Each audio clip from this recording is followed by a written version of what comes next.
If you're not familiar with TSR, they were the original publishers of the Dungeons & Dragons role-playing game. This was a very popular license. There's no denying that Dungeons & Dragons has had an influence in the pop culture. Well, hey, I didn't spend all those years playing Dungeons & Dragons and not learn a little something about courage. But D&D wasn't TSR's only license.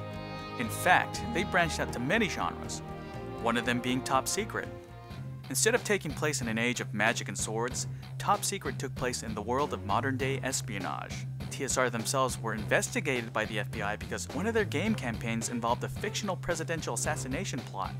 It was all a misunderstanding, of course, but talk about the shit hitting the fan. TSR also established an educational department and released a series of books called The Endless Quest. Now, the original intent was to raise reading awareness, but I can't help and think that this was a marketing ploy.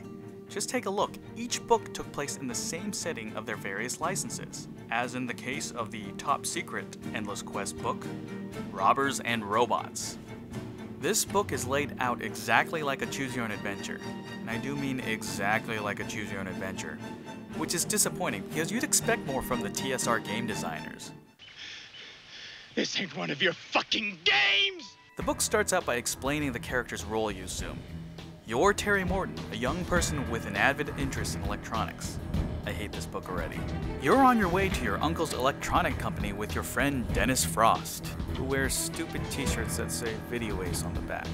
Also with you is your dog, Rusty.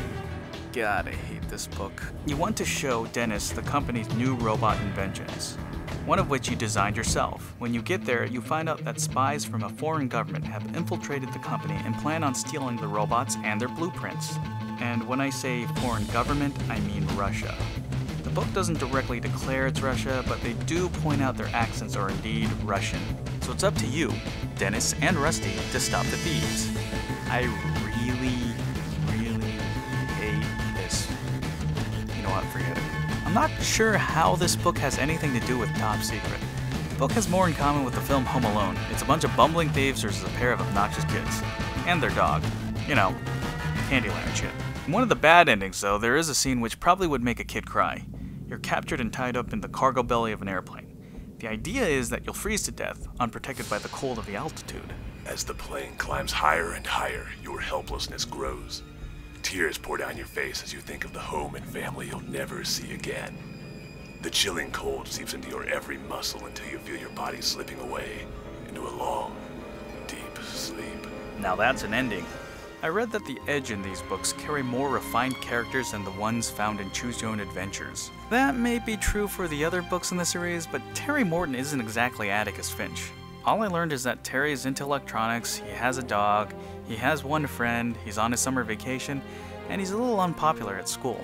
But who would want to be your friend when you wear Space Hunt t-shirts? I guess a guy who wears Video Ace t-shirts. Eventually someone at TSR decided to change the gameplay of these books. The mechanics were more in the line of fighting fantasy books and less the traditional Choose Your Own Adventures. So is there anything good to say about this book? Well, the binding isn't that bad. The book may suck, but this binding is a quick roll.